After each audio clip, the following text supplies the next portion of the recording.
Hi and இன்றைக்கி நம்ம பார்க்க போகிற ரிவ்யூ தக் லைஃப்.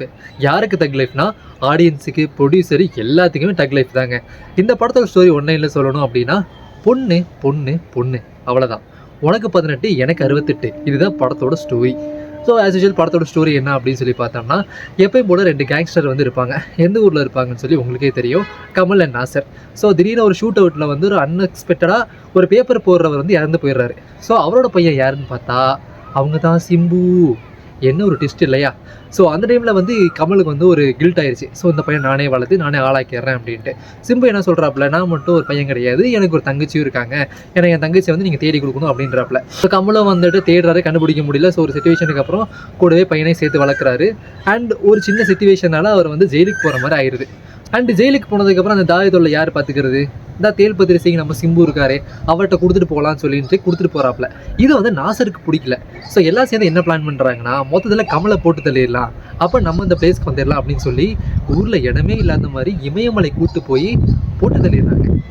ஆனால் நம்மள தான் ஹீரோ வச்சில்ல, எப்படி வந்து போட்டு தள்ள முடியும்? அவர் வந்து கம்பேக் கொடுத்து ஊருக்குள்ளே வந்து அவர் பொசிஷனை திருப்பி எடுத்தாரா இல்லையா? அப்படி கிடையாது. த்ரிஷாவை கல்யாணம் பண்ணாரா, த்ரிஷா கூட இருந்தாரா அப்படிங்கிறத படத்தோட பேலன்ஸ் ஸ்டோரி. என்னங்க படம் இது? என்ன இலவு படங்க இது? த்ரிஷா மட்டும் இல்லைன்னா படத்தில் ஸ்டோரியே இல்லை அப்படின்னு சொல்லலாம். ஒரு பொண்ணு தொடர்ந்து போச்சுன்னா எங்கெங்கே தேடுவாங்க? ஆசிரமத்தில் தேடுவாங்க, இல்லை அப்படின்னா போலீஸில் கம்ப்ளைண்ட் கொடுப்பாங்க, வேறு ஏதாவது பிளேசஸில் தேடுவாங்க. பப்பில் எவனா தேடுவானா? பப்பில் தேடிட்டு இருக்காங்க.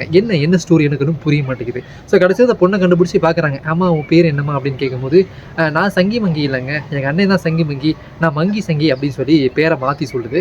ஸோ அதுக்கப்புறம் நம்ம தலைவரை பற்றி சொல்ல வேணும், பொண்ணை வந்து கூடவே கீப் பண்ணி வச்சுக்கிறாப்புல. அண்ட் அது போக படம் முழுக்க தாதாங்கிறாங்க. தாதான்ற அளவுக்கு என்ன பண்ணாங்கன்னு தெரில. இந்த வடிவேல் ஒரு படத்தில் சொல்லுவான்ல, நானும் தாதா தான்டா, நம்புங்கடா நானும் தாதா தான்டா. ஒரு கட்டத்தில் இது அப்படியே போய்கிட்டே இருக்குது. ஒய்ஃப் இருக்காங்க, இன்னொன்று கீப்பாக வந்து ஒருத்தங்களை வச்சுட்டு இருக்கிறாங்க. இது போயிட்டு இருக்க சமயத்தில் தான் என்ன ஆகுது, ஜெயில் போயிட்டு வர்றாரு. ஜெயிலுக்கு போயிட்டு வந்தும் ஃபஸ்ட்டு பொண்டாட்டியை பார்க்க போகல, அவங்க கீப் வச்சிருக்கக்கூடிய கீப்பை தான் பார்க்க போகிறாரு. 2 பேருக்கு கிளாஷ் வர ஆரம்பிக்குது. யாருக்கு? சிம்புக்கும் கமலுக்கும்.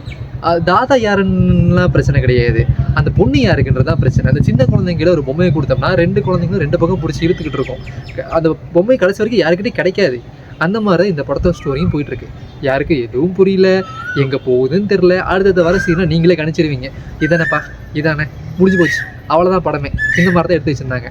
அண்ட் படத்தில் இவங்களை தவிர ஒரு பெஸ்ட்டான ஒரு ஆர்டிஸ்ட் ஒன்று நடிச்சிருந்தாங்க. அந்த பறந்து அடிச்சுட்டு இருந்தாப்புல ஒருத்தர், யாருன்னா கராத்தே மாஸ்டர் போல் சூப்பராக வந்து டூப் பண்ணியிருந்தாங்க. மற்ற படத்தில் டூப் பண்ணால் தெரியக்கூடாது பண்ணுவாங்க, பட் இந்த படத்தில் கமல்ஹாசன் தெரியணும் இல்லையா? ஸோ அதனால வந்து டூப்பை ஈஸியாக காமிச்சு விட்டாங்க அப்படின்னே சொல்லலாம். அண்ட் விண்வெளி நாயகன்ற அந்த பாட்டை மட்டும் தப்பான பிளேஸில் வந்து பிளேஸ்மெண்ட் பண்ணிட்டாங்கன்னே சொல்லலாம். அது எங்கே பிளேஸ் பண்ணியிருக்கணும் அப்படின்னா, இமயமலையில் அவர் கொன்னதுக்கப்புறம் கொள்கிற மாதிரி சிச்சுவேஷன் வச்சுக்கோங்களேன். கீழே விழுந்ததுக்கப்புறம் தெரியாத ஒரு உண்மை மட்டும் நான் உங்களுக்கு சொல்லட்டுமா? ஸோ அந்த இமயமலையில் வந்துட்டு ஒரு ஏலியன்ஸ் வந்ததாகவும், அந்த ஏலியன்ஸ் வந்து நம்ம உலக நாயகனை வந்து விண்வெளி கூட்டிகிட்டு போனதாகவும், அந்த இடத்துல தான் விண்வெளி நாயகா அப்படின்ற ஒரு பாட்டை போடுறதாகவும் அந்த மாதிரி ஸ்கிரிப்டில் இருந்தது. அதை மாதிரி தான் என்ன பண்ணிட்டாங்க, அங்கே கராத்தே மாஸ்டர்லாம் இருந்தாங்க.